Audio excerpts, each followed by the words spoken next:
Ingingo ya mbere, bakundiraha no gusesagura birenze ubushobozi bwabo. Biroroshye kubyumva. Mutesi Jolly nta kazi kazwi agira.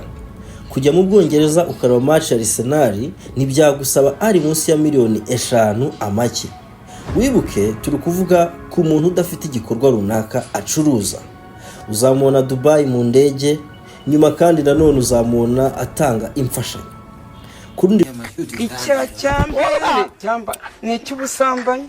Urasamba? Ndasambana rwose. Samba na busazi. Agasoma na bununi. Ngenze n'isazi. Kurundi ruhande, William Ruto mu 2024 yakodesheje indege ya miliyoni 1 y'idolari.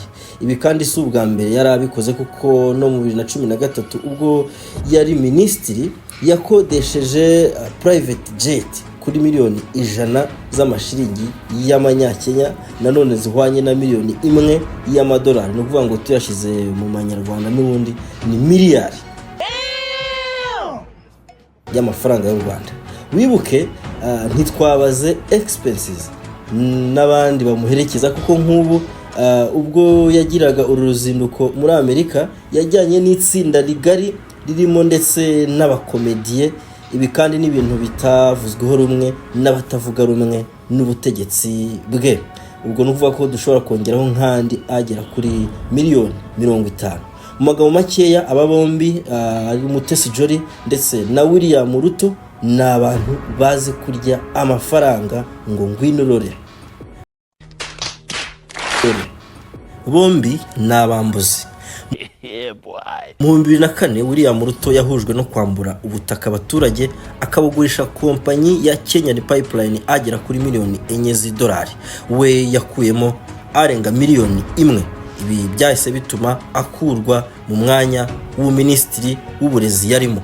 Ibi byemejwe n'urukiko kandi iyi ni inkuru wasanga kuri Voice of Africa. Kurundi ruhande mu 2020 uyu Mutesi Jolly yafunguye irushanwa yise Miss East Africa aho ryaje kuba mu mpera za 2021, ariko igitangaje umukobwa waryegukanye witwa Miss Shanita kugeza n'ubu avuga ko atarahabwa ibyo yemerewe birimo n'imodoka.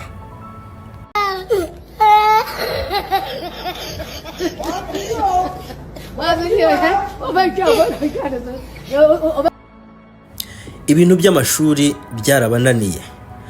Bakunda kwinspiringa abandi ibintu bo badakora, ahubwo bo bagakora ibinyuranye nabyo. Ingero uzumva Ruto aka cyangwa se bakunze kwita Zakayo akangurira abandi banyafrika gukunda Afrika. Ati nta nkunga z'abanyaburayi cyangwa se z'abazungu dukeneye n'ubufasha bwabo dukeneye, ariko niwe ejo mu gitondo uzabona nanone muri Amerika yagiye gusabiriza.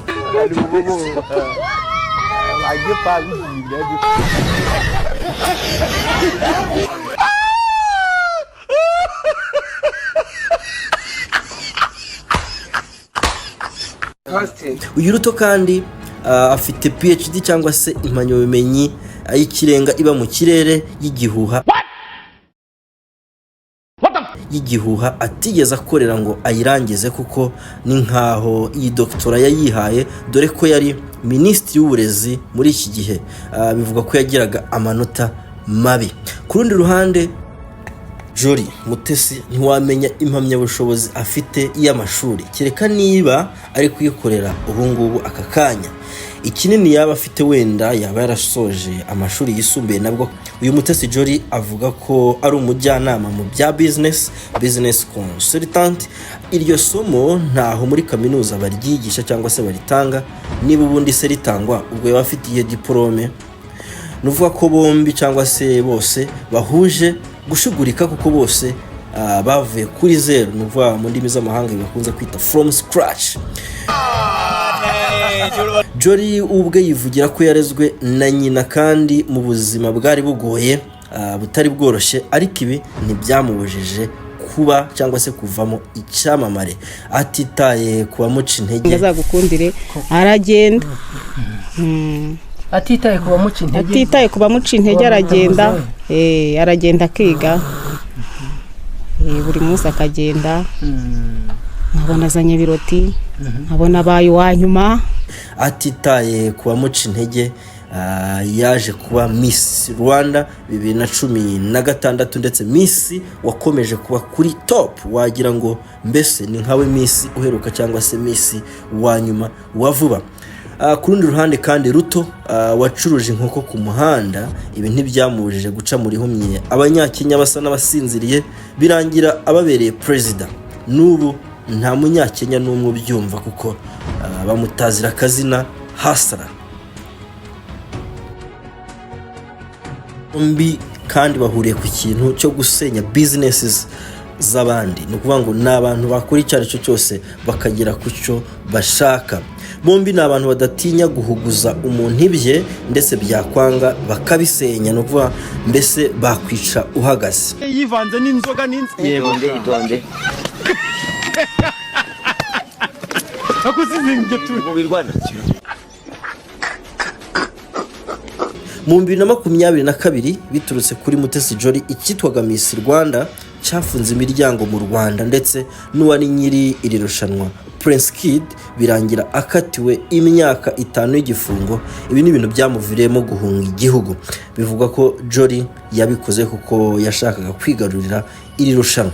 Ni ku rundi ruhande mu 2007 William Ruto yaburanye mu rukiko mpuzamahanga rwa ICC ashinjwa kugira uruhare mu rupfu rw'abantu 200 bo mu ishaka ry'abakikuyu ritavuga rumwe nawe cyangwa se ryari rihanganye n'ishaka ryiwe. Kandi mu bijyanye na business, uyu William Ruto yahawe igitekerezo n'umushoramari Herbert Honjwanga, cyari igitekerezo cyo kuvugurura ibitaro bya Moi, ariko uyu William Ruto yaje kumuca inyuma asaba kubaka ibindi bitaro bishya. Mu gihe kuvugurura byari gutwara miliyari 11 z'amashiringi y'amanyakenya, Ruto yasabye kongerwaho miliyari 17 z'amanyakenya nanone, ariko ibi ntibyamurije gukoresha miliyari 11 nkuko yanyigo ya mbere yari imeze. Pfuka amasi ngusenge. ndanze Byihorere. sawa. Bombi bahubuka mu mvugo.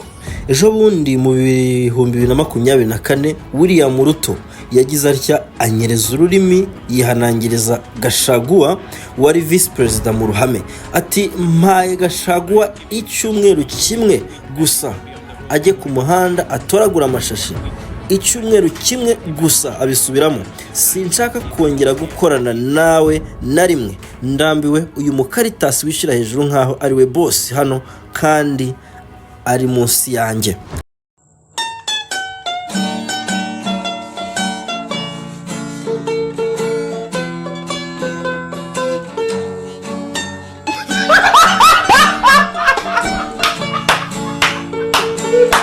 Kurundi ruhande Mutesi Jolly nawe mu 2021 ubwo yari yatumiye mu kiganiro cyitwa The Choice Live cya Philipita na Murindahabi Irene, yagize atya yifatira abagabo bose ku gakanu, nta kintu na kimwe yitayeho, ati mukomoka kuri rya tungo ryo mu rugo hano.